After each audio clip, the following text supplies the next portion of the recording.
Hi, everybody. Welcome back to another episode of VCTV. I'm your host, Kyle Ellicott, and we are here today to speak about fundraising, as we do all day, every day here on VCTV, but very particular around social media and how to leverage social media for your fundraising efforts, and if and how and where and what platforms are being used. And as investors, which ones are we using, but also which ones are up and coming that we may want to start using, and entrepreneurs, how thinking about how social media and the world of social can help you in growing your business and also building relationships with us as individual investors as well. But before we get started, a big thank you to you, our audience, for tuning in. If you're liking what you hear today, click that big red subscribe button down there to tune in all day, every day to all episodes of VCTV as we bring the best and the brightest from around the world to share with each and every one of you their thoughts and insights and on-the-ground perspective of what's happening in industries, technologies, and regions around the world. And if you'd like to be on a show like today, whether as an investor to share your thoughts, do reach out to the team and or myself, and we'd love to find that right spot for you.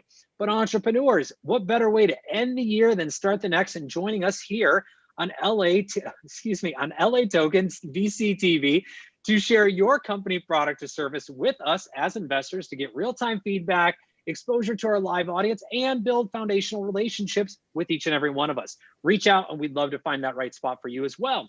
And last but not least, that team. A big thank you to the LA Token team and to Maria for making VCTV possible every single day. With that, I'm your host, Kyle, and let's go ahead and get introducing to our wonderful friends here at VCTV who join us on a weekly basis to share so much insight about not just technologies, but also what they're seeing happening as investors. First and foremost, the man with many hats, Jose, welcome back. Thank you, Kyle. I'm really excited to be here today again, once more, and to be part of this trio VCTV setup today. So my name is Jose Graca. I've been a serial entrepreneur now for quite a long time. Eventually rolled in as a business angel for almost 3 decades now. I became a VC. And I've always been in both sides and different hats. I've done mentoring, I've done some consulting. I also have done advising for government and for other venture capital companies, especially in this area that I have expertise in, which is the business inclusion area. And today this is a topic that I really love because it has everything to do with what we do, more or less.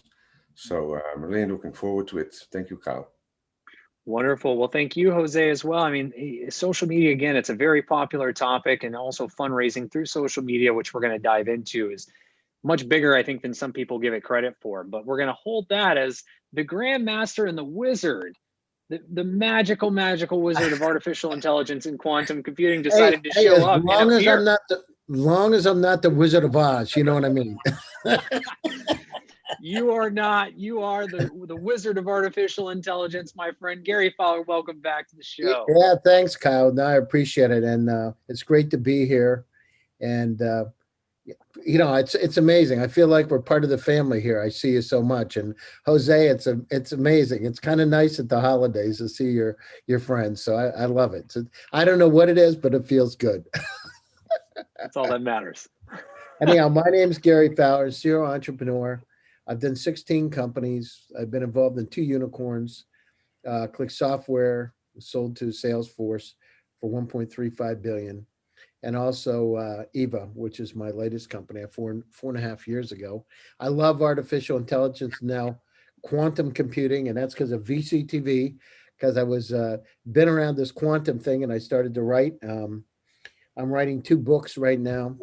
And on artificial intelligence. I just published another article, I don't know when it was, Friday, I guess, on AI and cybersecurity in Forbes.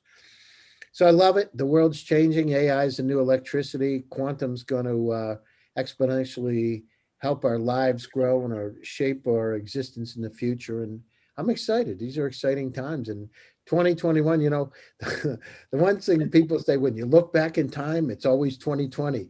Not this year.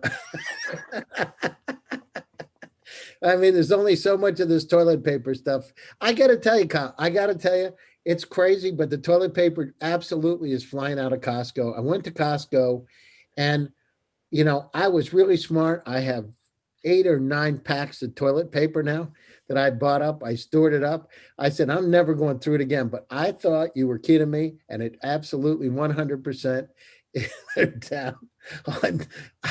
I mean, it's funny when you have toilet paper, but when you don't, it's a whole different deal. It's true. I mean, Gary, this might be a side business for you, just selling toilet paper. I think we could do some e-commerce, just get all this PPP stuff, right?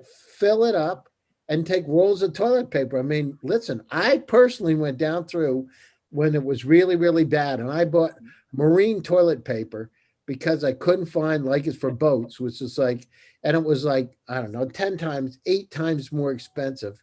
But I got the lousiest toilet paper you could ever imagine, because you can imagine if it falls apart, it's not good. To the entrepreneurs listening, look, we all have the same problems, but what you have to notice here is someone saw an opportunity to sell a product that is used for marina, I believe, is for boats and such, and sell it as a normal product and change their customer base. So if anything, take away from that little story that you can always pivot, you can always change, you can always offer the same product to different customers. So with that, to both Gary and Jose, today's topic, social media, as we're going to be talked about all over social media from that intro. But with that being said, fundraising through social. Again, I think this gets not enough credit today as how much opportunity and how many conversations start on social media. Before today's episode, I saw a very well-known esports team and organization doing a crowdfunding fundraise for their latest round and talking about this on social media. We've seen multiple investments coming through around TikTok and Snapchat and Instagram and Twitter and Facebook and. The point is, these social media tools that we take for granted or we love and enjoy every day actually are a powerful connector. We know we get a lot of pitches on LinkedIn as well, and also AngelList and many other sites, but would love to hear from both of you, your thoughts on, how is social media in terms of fundraising? Is it a great outlet to fundraise on? Is it something that's helpful, not helpful? Jose, let's start with you. So let's look at the problem of fundraising. The problem of fundraising is like this. Professional investors, they account for a very, very tiny percentage of all demand. Okay, in essence, much less than 1%. I can even say it's not even 0.1% today. So this brings a lot of pressure on the market and a lot of demand. And in essence, the only way or the only outcome that we have for this problem, they can go in 2 ways. One way is that, which is already in place, and that's everything we do with crowdfunding, right? So you're raising from, let's call it non-accredited investors, okay, and non-professional investors. So that broadens your spectrum quite a lot. But crowdfunding still is a very focused, very centralized way of raising funds. The way I believe it's going to happen, and not going to take a long time if it's not already in the case, is that people are going to raise funds from just ordinary people, okay, similar to crowdfunding. But instead of going to crowdfunding, they're going to set up their own solutions where people just can buy, let's say, a few shares.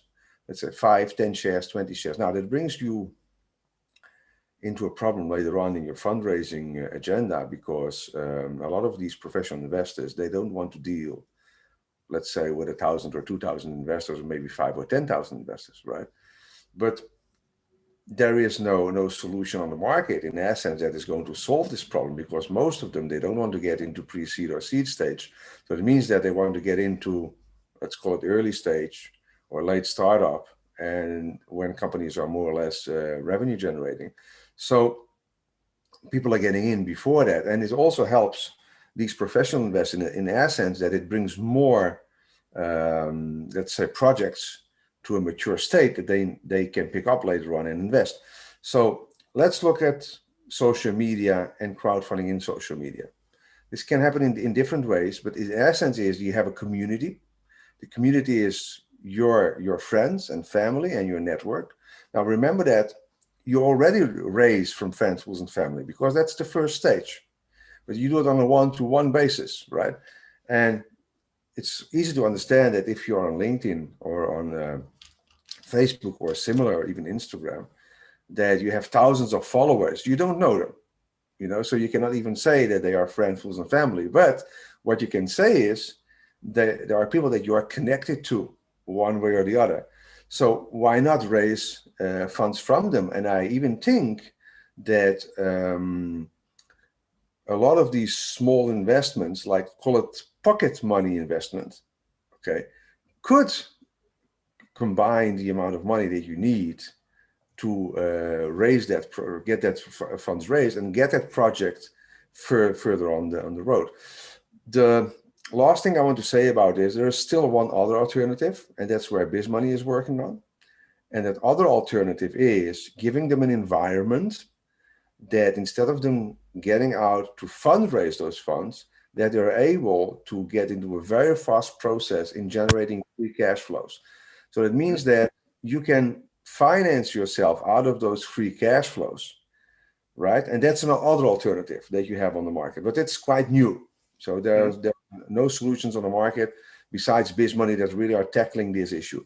So social media, I would say, I welcome it, and try to get an SPV, a special purpose vehicle, because later on, if you don't do it, then the professional investors, they don't want to handle all these thousands of investors. And then you have a problem that you get stuck into the model that you're not going to be able to upgrade in further fundraising rounds. Right. It's good advice. And also just to add on that and kind of probably take a little bit away from Gary and Noble here in just a moment, but also it's a great place to meet investors too. I mean, you know, especially in a day where you can't go out and have meetings, but even before that, social media was a great way to validate investors that might have been in your particular industry, that had the same ideas and mindset as you did, or the same vision, and to be able to build a simple relationship with them. I definitely have investors that I have raised from or have spoken to that I've built those relationships solely through social media, and then had the pleasure of meeting them in person. But again, to your point, Jose, you've got to be cautious of how many, if that's something that you want to be cautious with your company. But Gary, to you, same question. Social media, is it something that should be looked at as a fundraising tool? How is it? What are your thoughts on that? Well, I mean, there's no choice. We are in the digitally transformed era. There's zero choice. How in the world do investors get to know you? As soon as you start talking to investors, what do? They Google your name. They Google the name of your company. You better make sure you have a presence. And one of the challenges, I just went through this with a very well-known person in Silicon Valley. And unfortunately, he doesn't have a big online presence. And we were going through this. We've had numerous discussions about this, and now he started. But what happened is people would always Google him, and he tried to keep it low profile on LinkedIn also. And so as famous as he is, they couldn't get a hold of him, and they couldn't determine, what he really had done, et cetera. And, this guy's well known, but they couldn't really determine. It was like there were questions because they couldn't find him. So think about it. The investors need to have a 360-degree view. What does that mean? They're going to check Google. They're going to check LinkedIn. They're going to check Twitter and Instagram and maybe even Facebook. So don't have a lot of crazy pictures out there at your bar falling over, because they're going to look at it. They might even check your credit report, but they're going to look at every single thing that's out there to develop a 360-degree view of who you are. So what is really important? And I remember a couple of years ago, I was presenting at a conference in San Francisco for women in advertising. And I sat down, I was mentoring some of the female advertising executives that wanted to understand more about startups. And so we sat around this circle. It was a fantastic event. But we sat around and each one of us could ask questions. So every person had a question to ask the group. And so you got a lot of input. One of the questions, they started to talk about, well, how do you develop, your as an authority in your field? Well, you got to start publishing articles. Well, how do you get in? Right? You got to go out and you've got to start working those contacts, not having other people PR firms do it because it's really expensive, but you got to start doing it yourself. And I got to tell you, when you start to do that, I've written 103 articles, and now I have 2 books coming out on artificial intelligence. You got to be looked at it on as an authority. So with all the startups, you've got to have that branding and that messaging throughout social media. It's got to be consistent, right? And it's got to really reflect where you are as a company. The other thing is, in terms of VCs, Jose is right. I mean, they're looking. It's hard for them to find companies today, really hard, right? So the more of a presence you have, the better it is for them, because they got to do their job. They have mandates in order to deploy capital. And guess what? It's not easy today, right? Because now they can't go down to Hobie's in El Camino Real, which is where I've raised a lot of money and also given out money, to be able to meet you. So what do you do? So this is like keep it simple, stupid time, right? And this keep it simple, stupid time is you got to have your presence on the web. If you don't, they have no way of being able to figure out who you are. You got to have great references to be able to give to, or ins, with just like on these panels that we have here, Kyle. Part of it is finding a VC that's friendly with another. And I got to tell you, it's happened to me several times here. That are friendly with other VCs that can help you out, because it's a relationship network. And that's how a lot of it's done. It's done on trust. I remember one of the panelists said one time that they don't even look at their, the email coming in because they're inundated with deals. The way they get their deals is from other VCs that think that could be interesting for their company. Absolutely, and we've seen a number of references of that, right, in the past as well. But it is, again, back to the game of relationships, and social media is an outlet to start building those relationships as well. And it's just amazing how we talk. I mean, you put it out there around writing articles, right? That shows the vision, the thesis, and how people feel or think about a particular topic. And it's a great way to understand who those potential investors are that you could start building those relationships with, and vice versa. As a founder, putting your thoughts and interests out there.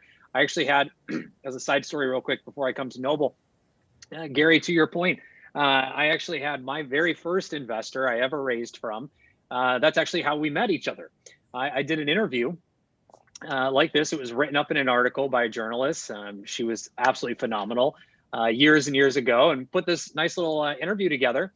And the investor found me by that interview and reached out to me and said, hey, I want to learn more about this company. I really want to invest. And the rest was history. And so it is definitely a two-way street that can turn into something. It's not guaranteed. And it's not just because of one. As Gary's mentioned, he's written hundreds of articles and growing, as we all have. It's a game of numbers, but that type of opportunity can happen to you. It's real. We're validating it here for you right now, entrepreneurs. So don't think we're just talking. This is actual stuff that's happened. And Noble, I want to come to you next. I mean, social media, same question. How are you seeing it? Is this a powerful tool for fundraising? You know what? I run on both sides of the spectrum, both institutional and retail. So frankly, we've been using social media for all crowdfunding for the last, 6 years, 7 years, when we raised our first 400,000 for our tech company, for our gaming AR company, was 400,000 on Kickstarter. So the question isn't really, is social media a part of fundraising? It's the only way to fundraise, right? Between Start Engine, WeFunder, and all these crowdfunding platforms, in addition to just exposure. It used to be good enough to maybe hopefully get on television, right? And, you get your product validated. And a lot of people really search out, being on Shark Tank. One of our portfolio companies we've invested in, has been on Shark Tank. And one of their companies that they acquired later on has been on Shark Tank as well. But the explosive growth of investment is when they decided to do another round and utilize WeFunder and start marketing all over Facebook for their next round, their pre-series A round. And so, there's if you realize it, social media has the opportunity to sell your product. And when your product is being sold and people are knowing about it, or even being pre-launched, then investors are interested. there's this whole idea that raising capital is just about begging for the money, right? And all of us have gotten those messages. If you only believe in my idea, it'll be the best thing ever. And I had a conversation with a startup guy, earlier this week, or excuse me, at the end of last week, and we were talking, and the whole idea was, oh, if I can only get blah blah blah, then I'll be good. And I said, nobody's gonna be interested in you by that point. If you are waiting for other people to believe in you more than you believe in yourself, and you're not willing to take out a loan, you're not willing to make a basic investment, you're not willing to do some basic marketing. SEO can be done for a few $100 a month. Basic social media presence. You don't have to be in all of them. You can pick one or two. If you're going to be focused on Instagram, do Instagram. You can do Pinterest. You can do Twitter. You don't need a super multimedia social media campaign, but be good at the one you decide to be on. And you can literally build up a energy and a buzz around your product and your idea that then attracts investors, because then you can show, you say, look, for the last, 2 months, for the last 8 weeks, we've been pre-launching our product. We build a database. One of the things that, whether you love Robinhood or hate Robinhood, one of the smartest things they did was their pre-launch campaign. And their pre-launch campaign was very simple. If you don't want to pay any fees for trading stocks, bonds, etc., and you want to get involved, just fill out the email here and then forward this email to a friend or an acquaintance to get higher on the list to be entered into our beta. They brought on over 1 million people using that particular campaign on social media. They had no money to launch Robinhood, but they then took all of those people that were now registered and backlogged, and were able to then turn around and show investors, look, we have 1 million people ready to register for a online brokerage in which we figure it out and determine how to make it free for them, how to collect money from passing deal flow, how we're going to pay Apex a flat amount to do all trades. And that's how they created their business model.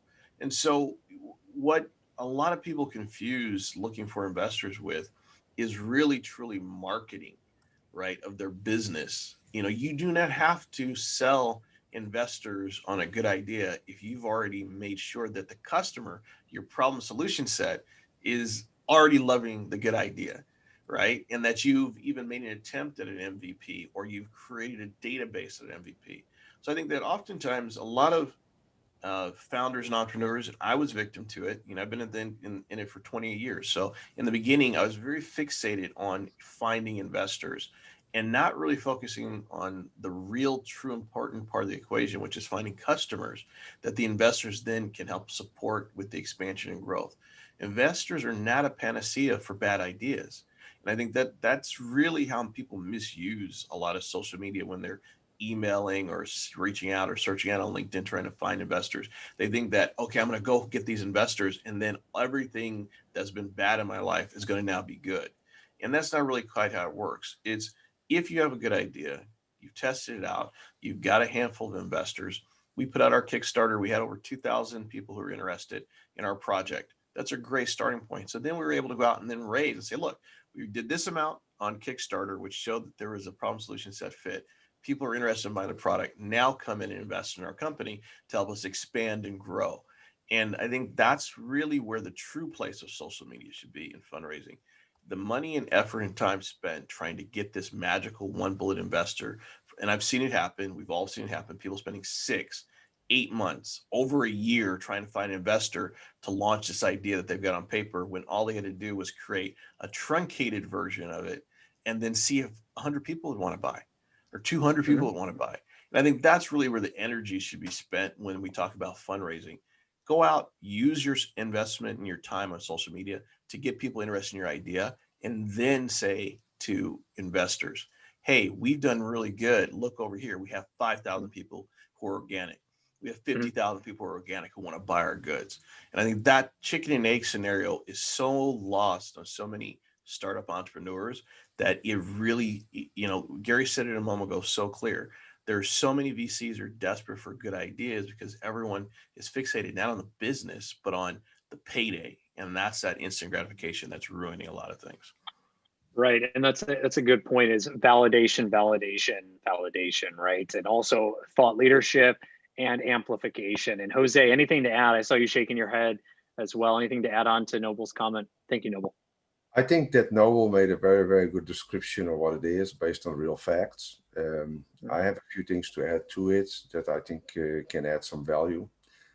I think first thing is that entrepreneurs need to understand that you are starting a pro bono business. That's the way I look at it. And that pro bono business is you're not going to get paid to build up that business, right? It's a dream that you have and it's a drive. And that's what you need to understand first. And if you don't understand that and you're not willing to make the effort to get there, and find the solutions without even going to investors, right? To get it to that line that it is investor worthy, then you're not going to make it, because this is, tremendous, the amount of people that give it a try. So that's one point. And I can also give some suggestions on how some people solve it. For example, I always say that equity is the new cash.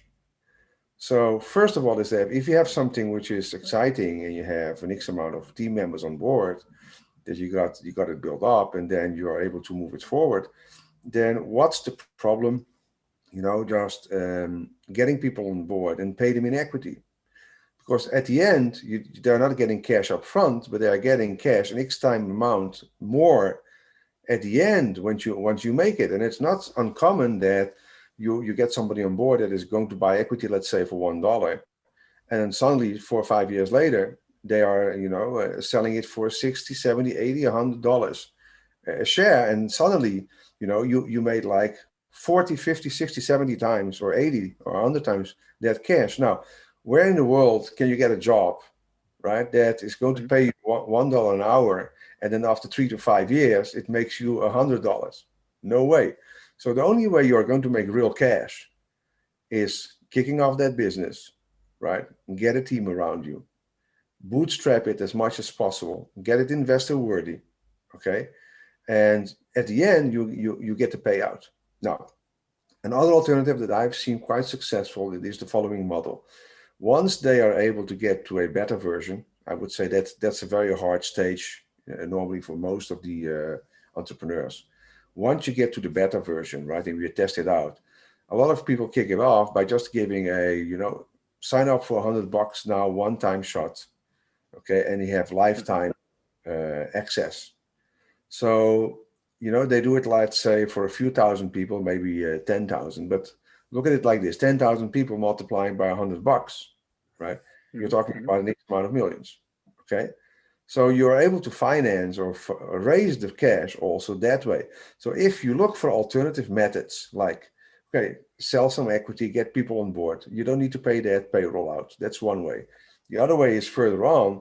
It's like, okay, so let's give a lifetime license, if you talk about software, and, get them on board, and you raise another round. Now, suddenly you come to a point which is like this. You have it running, you have the team, you are generating revenues, so you're investor worthy, because that's what they love to come into that stage. And you need to understand that until you get to that stage, the success percentage that you're going to get of funds, okay, is almost zero. It's very, very low.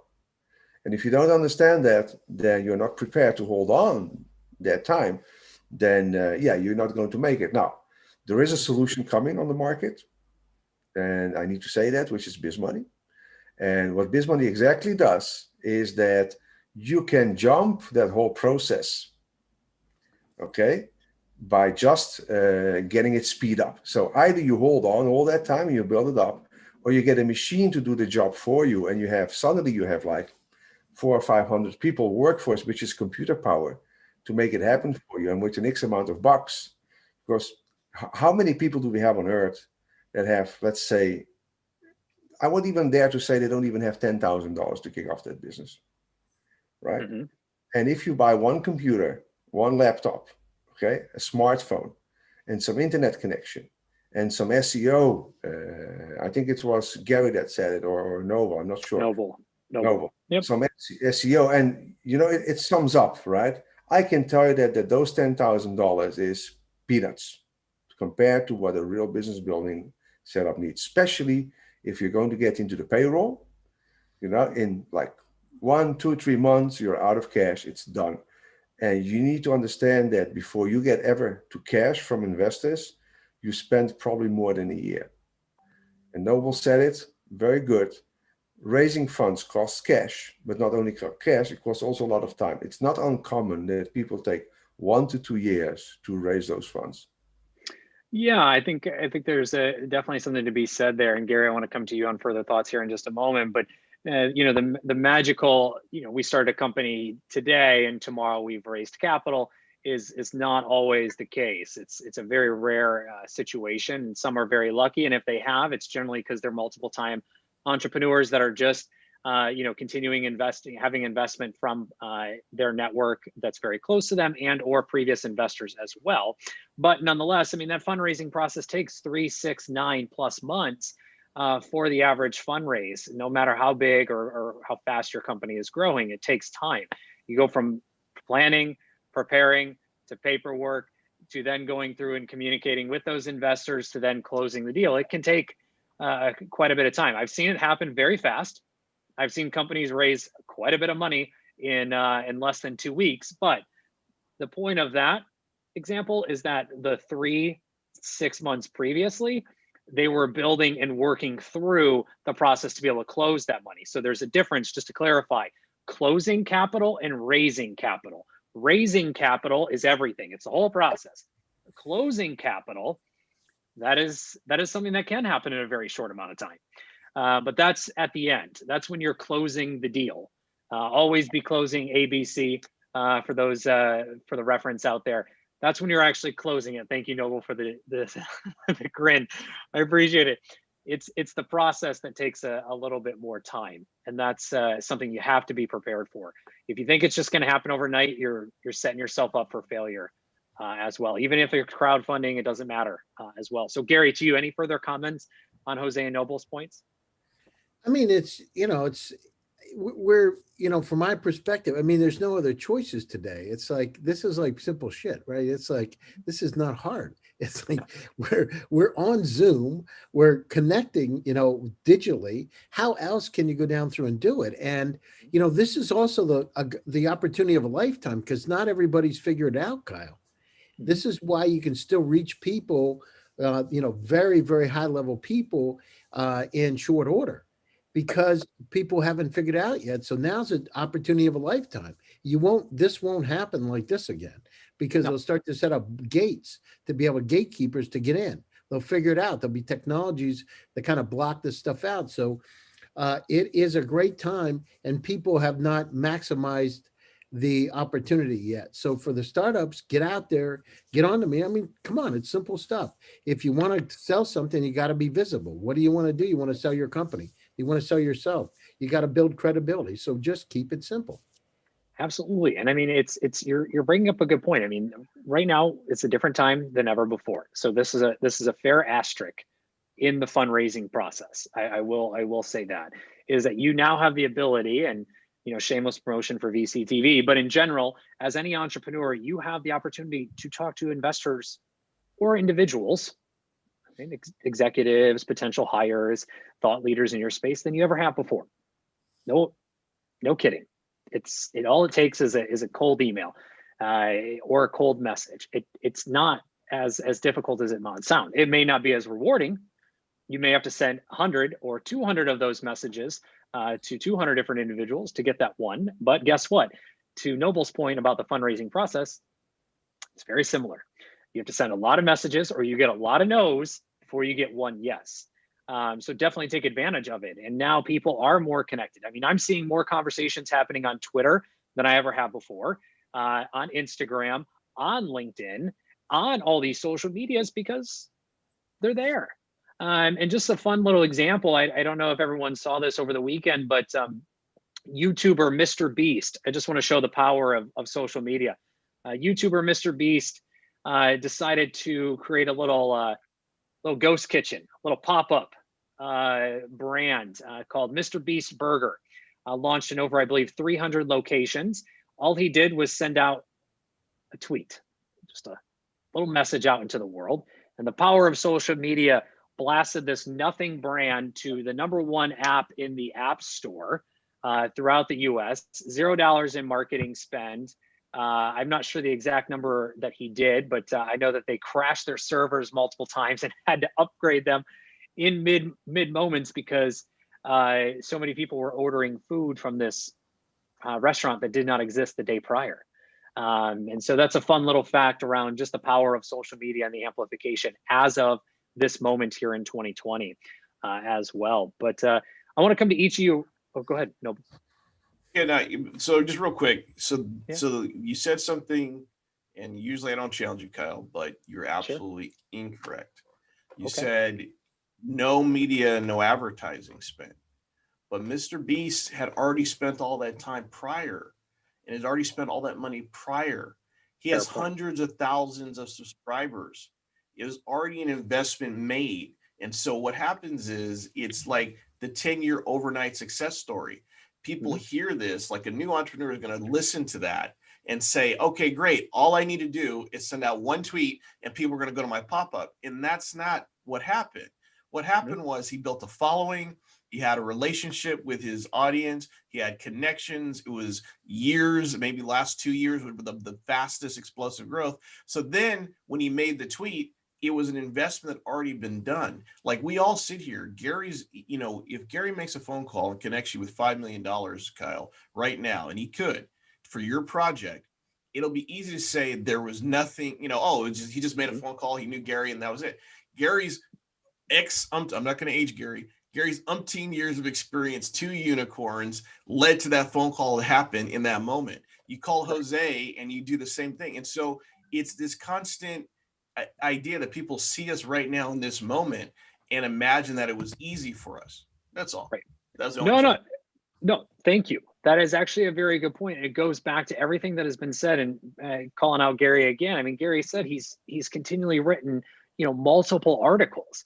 We've been on, we'll just put a pin and say about 100 plus episodes. We'll just leave it at that. We've been in a lot. And I mean, each of you have continued to build your community, to build your thought leadership over time. And it did not just happen overnight, to your point. You have to work at it. You cannot come out of the gates as an entrepreneur and say, hey, I want capital, give it to me now and be successful. And if you are, congratulations, you have won the lotto and run with that ticket. But for everybody else, the other 99.9 repeating percent of the world, you have to put time and effort in. You have to build that community. You have to build that thought leadership. You have to show that you know what you're talking about and what you're building. You're absolutely right, Noble, and thank you for challenging me on that, because that's a very, very good and fair point as well. Because if you didn't, you weren't a thought leader, you weren't knowledgeable in your business, you didn't know what you were doing, you didn't know how to build a business, guess what? You're probably not going to raise capital anyways. How and why would someone take a bet on you if you don't have any of those pieces in place as well? The harsh truth. You really have to do the work, however it may be, to be in that successful position. But with that being said, I want to come around to each of you around your respected industries and hear what's new. Because social media is a buzzing. It's been blowing up this weekend and this week on everything that's happening, because we are at the end of the year. So, hey, if you haven't gotten an announcement yet, this is the best time to do it. So with that being said, I want to hear from you what's happening in your industries. And Jose, we're going to kick it off with you around fintech and financial inclusion. I mean, what's the latest and greatest quickly that you've seen happen over the past few days as we're coming to close here in 2020? So business inclusion, in my opinion, is, I even dare to say that we are pioneers and leaders in this area, because it has not even come close to the public and the attention that it should have. It's a problem that is going on for hundreds of years. It's not something new, but unfortunately, society has not been able to come up with any type of solution so far. And the problem exists. You cannot turn it around. Gary knows it, and Noble also knows it, that there is a big gap getting these people to funding ready. And so I would even dare to say that 2021 will be for us the kickoff to show that what we are preaching, that is really possible, and we are going to onboard definitely thousands of people into this process, but we hope that we are able to get millions of people running into this process and simultaneously, which if you look at accelerators or incubators, that's not possible. There's a limited amount of people, so you cannot onboard them in that fast of pace. And think about this, you have 45 million newcomers every year, global-wise. Mhm. It's a huge amount of individuals, right? We could not handle them. Today, it would be impossible. But the market is there, and the market will grow because there's another 430 million unemployed, permanent unemployed, and have no solutions. So coming to Gary's expertise, this would never work if we would not have a bunch of AI behind it to make it happen, some machine learning, and definitely some areas in neural network. And fortunate enough, we don't need quantum computing to make it running. So that's a good thing. But definitely, if we get into quantum computing area, then I believe that so many things will change, including in business inclusion, that I cannot even foresee today what will be the new scenario, of that setup. But that said, to finish here, it is a point and a struggle that every country in this world has to cope with. There is no government exempted from what I'm saying, that we have millions and millions of people that struggle, that are part of society, and that have a huge impact in every country, and that nobody is able to get that problem solved. And governments are spending every year hundreds of millions, if not billions, to try to solve this issue, to get these people out of that down rate that they are, to get them up and get them generating some income, and they have not been able to come up with the solution. And really, it's time that we do something about it.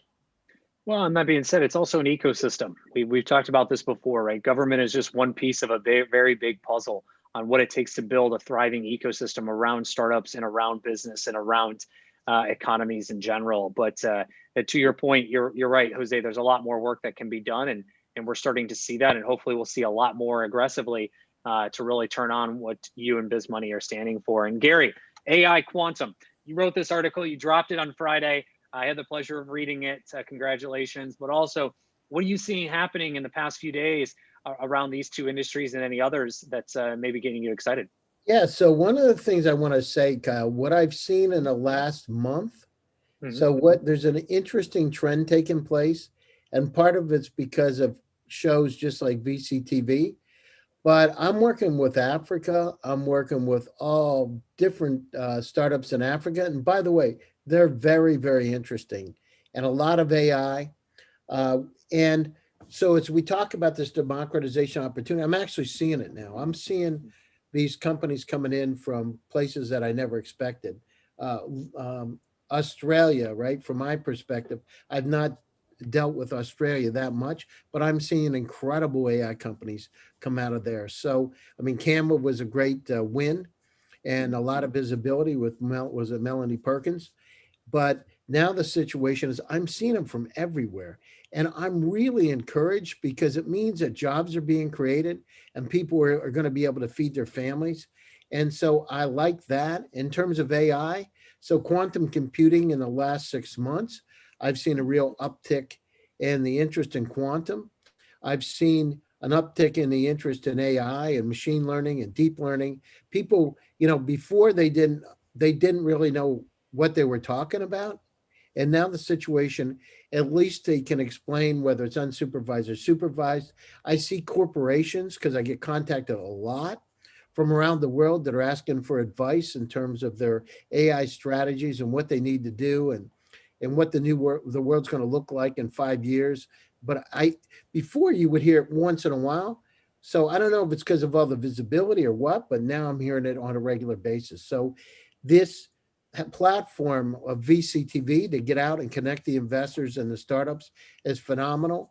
And this kind of community just works. This works because it's exactly, and I remember in the beginning when you first got started with this, so it wasn't so easy. But now, I mean, every day I get people from all over the world contacting me because of our presence here, and I really like it. So it's a great thing. We need as I said, the companies that utilize this digital transformation and platforms just like this, Zoom, and get integrated in the community are going to win. Get the visibility up. drastically important for you to do that. Become a thought leader. I had my billionaire partner, David Yang, told me, he said, it's very important to be looked at as a thought leader, because once you're looked at as a thought leader, things start to change. And so that's when we started. I remember with Yva, when I first put AI into it back in 2016, actually, we just were using algorithmic math, and then we started to do that, and everything changed. And so, but again, this is the future. So startups, look at artificial intelligence, look at quantum computing, use the resources wisely, get your presence out in social media, make sure people know who you are, build trust, and you'll have a lot more success and be able to really visualize and create your future. Absolutely. Thank you, Gary. And Noble, last but not least, any quick thoughts on where AR, VR gaming, I mean, the NFT space, which I know you've talked about here, is just went to crazy lengths over the weekend. But any quick things you want to throw out of what's happening in those spaces for the audience? Oh yeah, well, Jose said that all these people are unemployed and there's not going to be a chance for them to make money. I really do believe, without a doubt, that gaming is going to be the next kind of gig economy, to be honest. It's digital, it drives traffic, it builds on social media. We released a series of NFTs this last 5-6 days. We've had an explosive sale on them, and we're still continuing to grow. I'm hyper excited at the direction we're going there.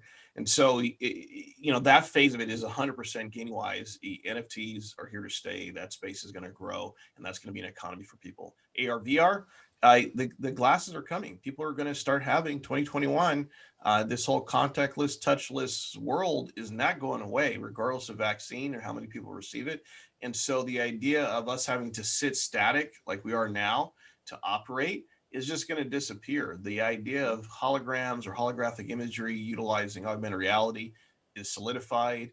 Quantum computing has solidified. A great article, by the way, Gary. Quantum computing has solidified that this is the direction we're going, in which we'll be able to visually see and process information, utilize our computers to see each other. So it only strengthens the whole entire bet for the Oasis. It strengthens the bet that augmented reality is now going to allow our world to be accessed digitally. And then, more importantly, we're talking about thought leadership. When I started out, I literally started out homeless. And when I got my first gig working for someone as an assistant to a broker, I was about 17 and a half, almost 18. And I got my license as a commodities broker as 19. I learned thought leadership was key early on. I wrote several books. I wrote 7 books. I've been on Bloomberg.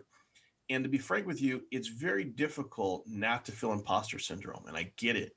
A lot of people, especially startup entrepreneurs who come from hyper humble beginnings, it becomes very difficult for you to want to be that thought leader, because you're always questioning, are you the thought leader? Should you be the one, are there smarter people than you? But I can only say that if you want to succeed in the social media, in the thought leadership space, regardless of industry, you have to just stake your claim. And you have to at least talk about the stuff you know and be confident in the items you know. Imposter syndrome is real. I struggle with it, have my whole life. And it's one of those things that if you can overcome that hurdle and really feel comfortable with having the ability to communicate your messaging and understand that it's not about you, it's about the people you're trying to help, your customers, your problems that you're trying to solve. Jose's mission is awesome. Gary's missions are awesome. Your missions are great, Kyle, and what you do for entrepreneurs and how you deal with startups and why you even started the show. But it takes a lot of mental effort to step outside yourself. And I think that, it's one thing to be harsh on the startups, and I don't try to be, but the goal is for everyone who's out there to really focus on the right things. That's all. So I got to go. I got to start my show now at 9. But wonderful. And where can everyone find? Thank you, Noble. Where can everyone find you? You can always find me on LinkedIn, Noble Dracone. You can send messages to me on Twitter. Sometimes I get them like right away. Sometimes I don't. I'm not good. Like I said, my platform is LinkedIn. I said pick a platform. That's my platform is LinkedIn. But thank you guys. I really enjoyed being here with all of you guys. I'll talk to you soon. Thank you, Noble.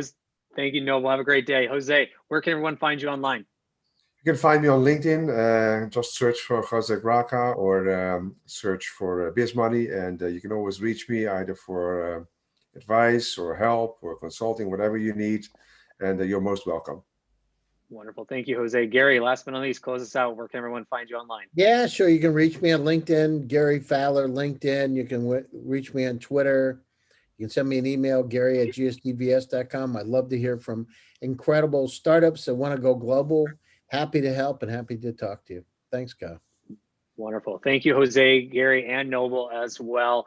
Appreciate all the thoughts and insights to you, our audience. This is validation right here that social media works, and social media and fundraising are a perfect combination. Reach out to our investors to continue the conversation today. Make sure you add context when you do. So where you met them, what you want to talk about, and why you're reaching out on their respective platforms, or take a risk. Try a different platform they haven't mentioned and see what happens. But with that, a big thank you to your audience for tuning in. Make sure you click subscribe. Thank you, Gary. Give us a thumbs up. Do reach out if you'd like to be on a show. Thank you, Jose.